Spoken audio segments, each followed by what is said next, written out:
최근에 건축들은 다 컴퓨터 프로그램에 의해서 진행이 됩니다. 그래서 컴퓨터 프로그램에다가 자기 건축을 도면을 넣으면 수백 개의 디자인들이 다시 조합해서 나오게 됩니다. 그래서 그걸 가지고 3D 프린트나 아니면은 또 다른 어떤 구조물로 이것들을 만들 수 있는지를 다시 확인해서 그것들을 다시 구현해서 그 도면을 하나를 선택해서 건축을 하게 되는 그런 방식을 지금 현대는 따르고 있죠.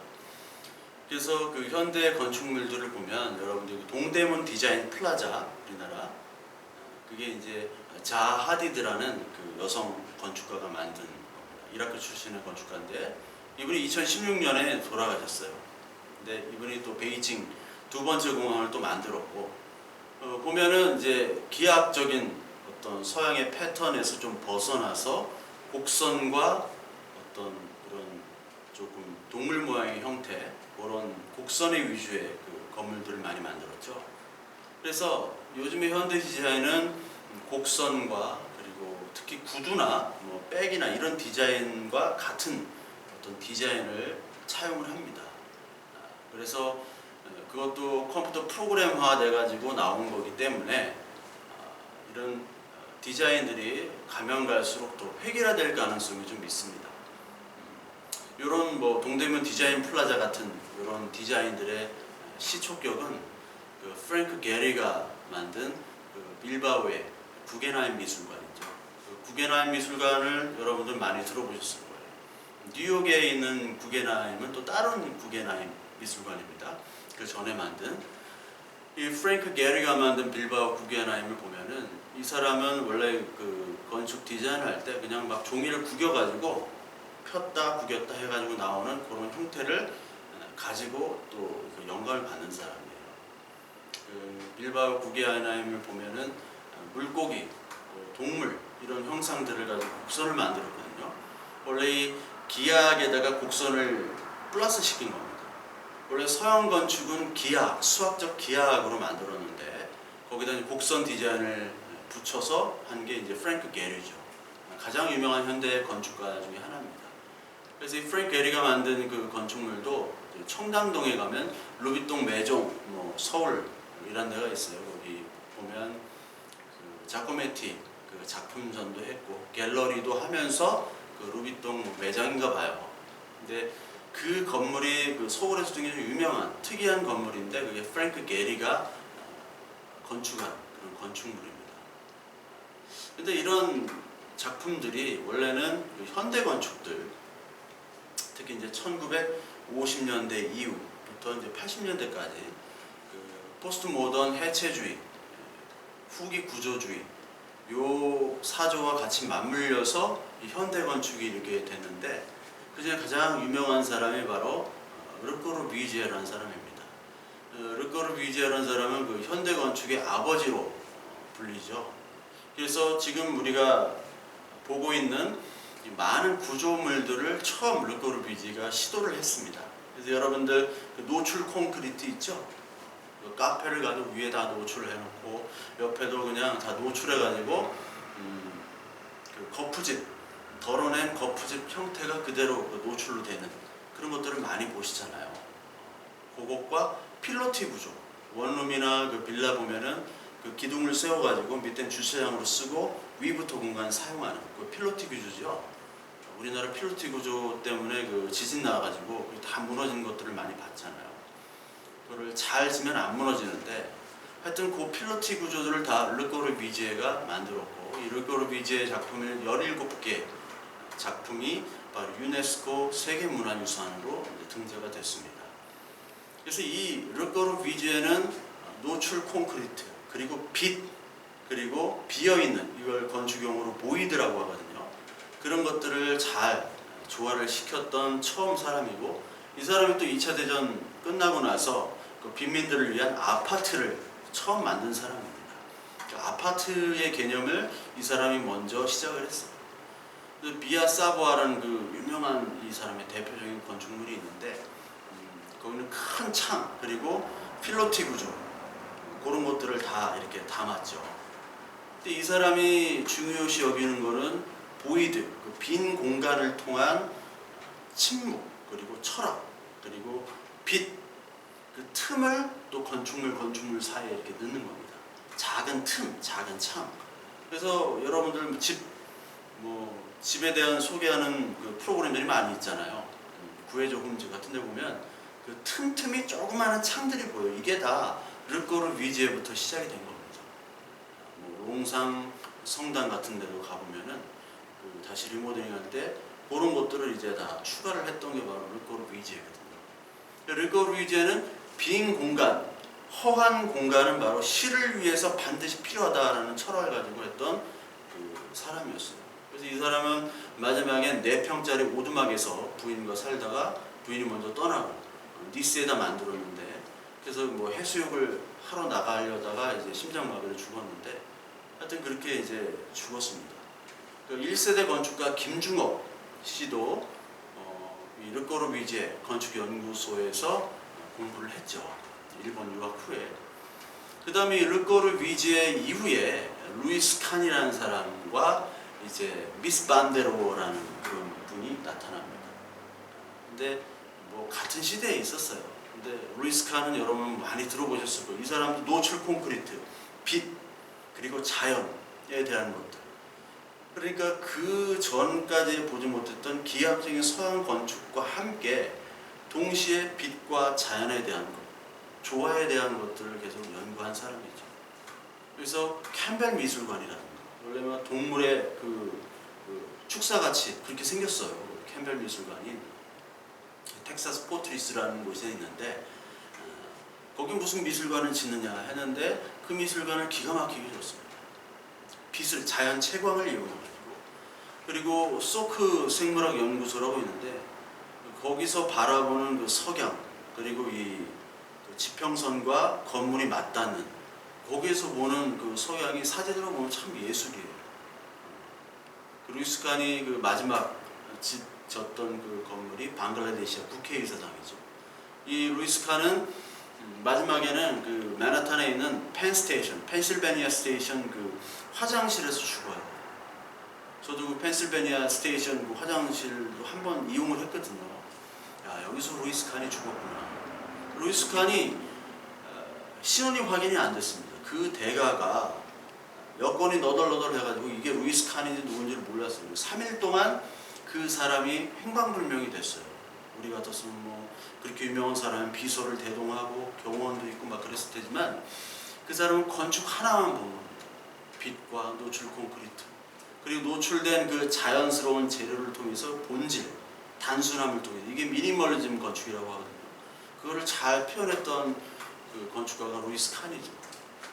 그 안토니오 가우디 같은 경우에도 전차에 치여가지고 부상당했는데 그걸 안토니오 가우디인지 모르고 워낙 행세가 초라해가지고 그 위대한 건축가, 그 사그라다 파밀리아를 공사를 하고 있는 그 건축가가 바로 이 사람인 줄 모르고 병원 후송이 늦어가지고 사망했죠. 노숙자인 줄 알고. 이 사람들은 건축을 통해서 건축의 모든 걸 걸었고 자기의 삶이 비워진 사람들이었어요. 이에 반해서 미스 반데로어 같은 사람은 시그램 빌딩이라고 록펠러 센터에서 가까운, 그것도 맨하탄에 있습니다. 그 빌딩을 저도 좀 봤는데 이게 58년도에 만든 빌딩인데 현대 그 오피스 건축의 모델이에요. 롤 모델. 그래서 이게 58년생이었는데 아까 말한 김중업이라는 1세대 건축가가 우리나라 1970년에 3일 빌딩을 짓습니다. 3일 빌딩. 이게 63 빌딩 오기 전까지는 가장 높은 빌딩이에요. 114m인가 그럽니다. 그 3일 빌딩을 그 시그램 빌딩에 그대로 차용해가지고 3일 빌딩을 졌어요. 미스 반데로 같은 사람은 이제 오피스 빌딩 전문이었고, 이 루이스 칸 같은, 그리고 르꼬르 비제 같은 노출과 빛과 그리고 보이드, 비어져 있는 공간, 채우지 않는 공간을 이은 사람이 바로 요즘에 가장 유명한 안도 다다오라는 사람입니다. 일본 사람인데 프로 박사였는데 이 사람 역시 르꼬르 비제의 영향을 받았어요. 그래서 이 사람은 기하학, 서양은 기하학입니다. 기하학에다가 일본 스타일의 시퀀스를 집어넣어요. 시퀀스. 시퀀스라는 거는 그 어떤 연속되는 사건의 어떤 거를 시퀀스거든요. 그래서 일본은 진입이 굉장히 복잡합니다. 그 집까지 들어가는 구조가 좌로 꺾었다, 우로 꺾었다 이렇게 왔다 갔다 하면서 꺾어요. 공간이 좁기 때문에 이것을 넓게 보이기 위한 하나의 어떤 방법으로. 그래서 이 사람도 노출 콘크리트, 빛, 그리고 물을 이용했습니다. 그래서 빛과 물이라는 것은 굉장히 종교적인 의미거든요. 세례의 의미, 그리고 빛으로 오신 예수 그리스도. 그래서 이 시퀀스를 가장 잘 표현할 수 있는 게 바로 교회나 절이죠. 그래서 교회나 절까지 들어가는 공간. 우리가 그 성막에서 문으로 들어와서 번제단 물두멍을 거쳐서 성소를 지나고 지성소까지 가는 그 사이의 모든 그 나열된 사건들 그리고 물체들이 바로 시퀀스거든요. 그게 이렇게 나타나는데 교회에도 마찬가지입니다. 교회에 처음에 뭐 계단을 올라갔다가 이렇게 꺾었다가 그 지성소까지 가는 지성소식으로 이렇게 만들어놨거든요. 모든 그 유럽의 교회들은 거기까지 가는 공간들을 다 시퀀스의 의미를 둬가지고 표현을 한 겁니다.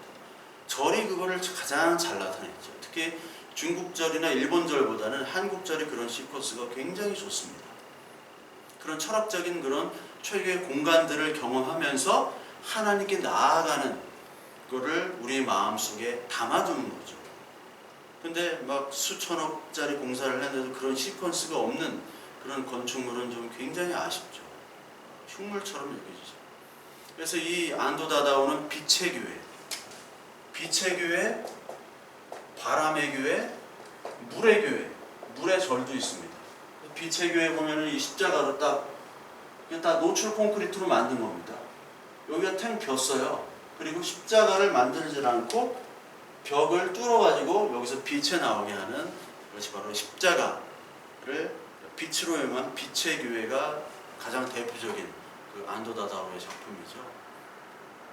그래서 이 안도 다다오의 작품 중에 가장 저는 좋아하는 게 아직 가보진 못했지만 그 나오시마라는 섬이 있습니다. 오사카에서 그 교토 그쪽 오사카에서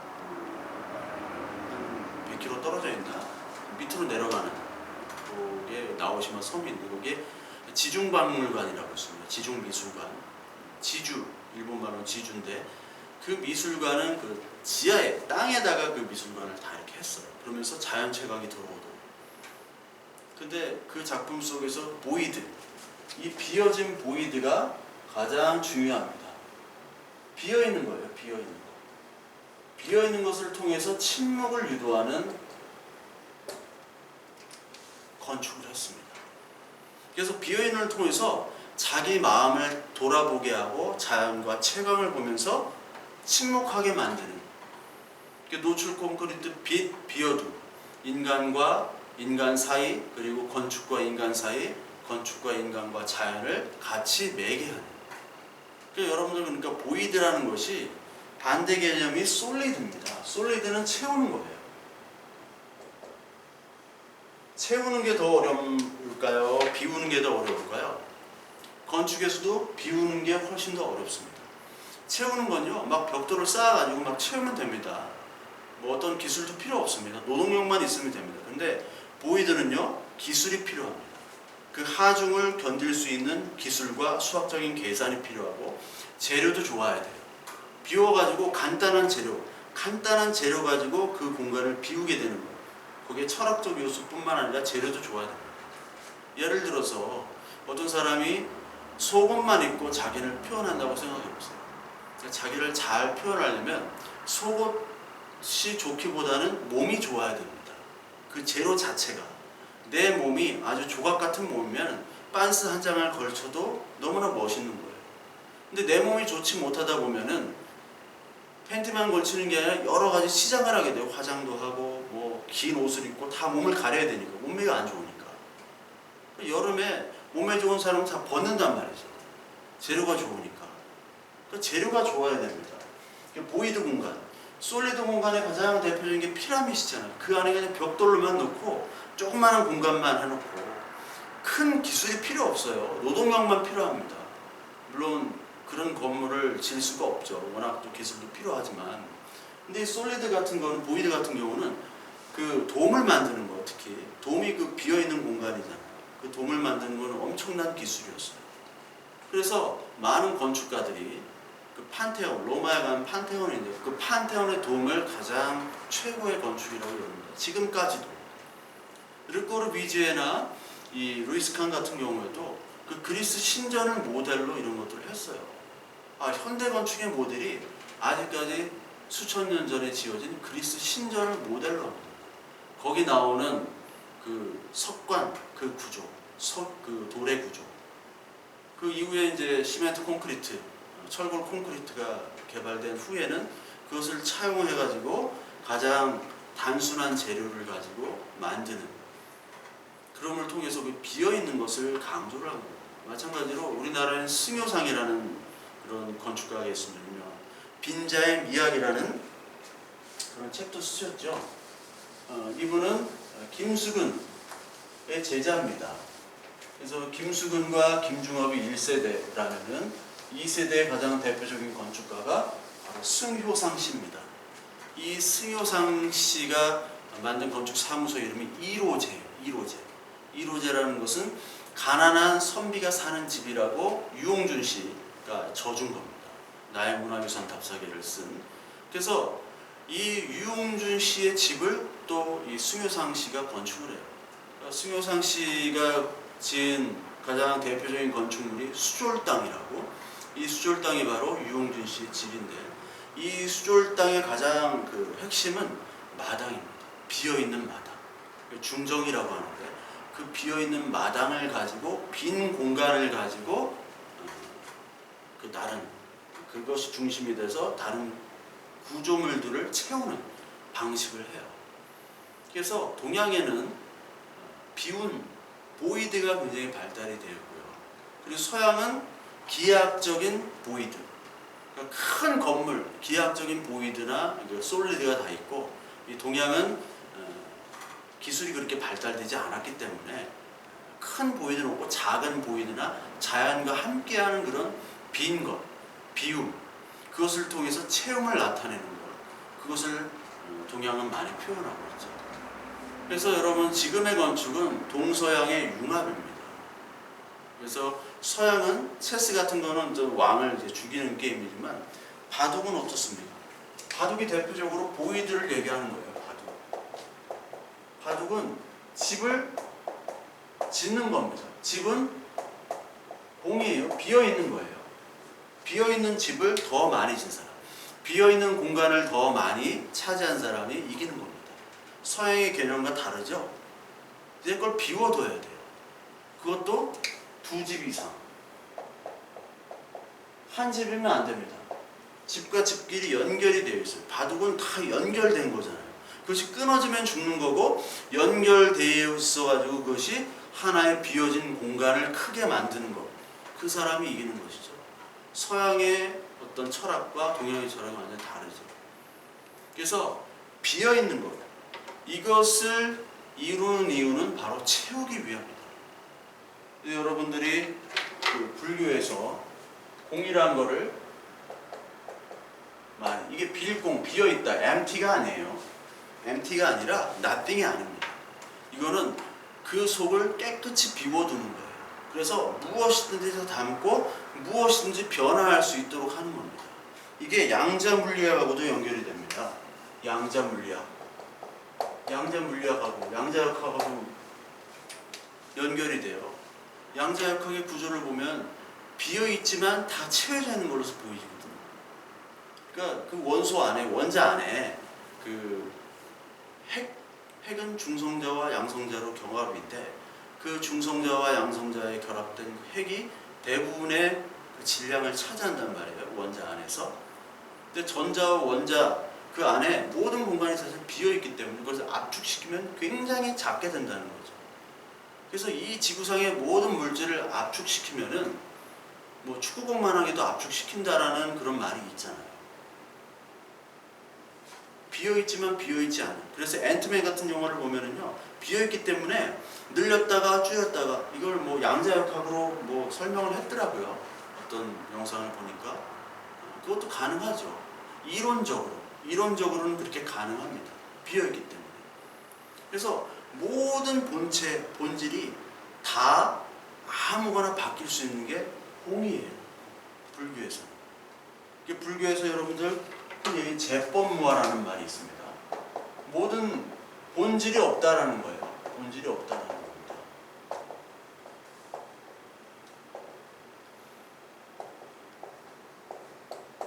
이 제법무화라는 말이 있는데 이게 내가 없다라는 거, 본질이 없다. 이게 공사상과 같거든요. 공은 뭐 유식이라고도 하고 정관이라고 중관이라고도 하고 그런데 중관이라고 많이 하죠, 공을. 근데 이 제법무화, 내가 아닌 거예요. 내가 오늘의 나와 내일의 나는 다르고 나는 이제 없어지는 존재가 되어버린 거죠. 그럼 너는 누구냐? 그런 뭐 선불교 진물들은 많이 하죠. 무엇인지 변할 수 있다는 거예요. 왜? 너는 비어있는 존재니까. 본질이 따로 있는 존재가 아니니까. 그게 바로 너의 존재라는 거예요. 그러니까 네가 고정된 실체가 없기 때문에 네 자아도 네가 아닌데 너는 왜 너 자아를 네 주인으로 삼고서 그렇게 괴로움을 받느냐. 그게 고집멸도, 고통은 집착에서 오고 그 집착을 멸할 때 니르바, 그 멸반이 된다. 그 도를 닦는다라는 거잖아요. 그렇듯이 이 비어있는 통해서 채우는 것, 이것이 건축에서도 나타나고 불교에서도 나타나고 사실 우리 하나님의 말씀에서도 동시에 나타나는 거예요.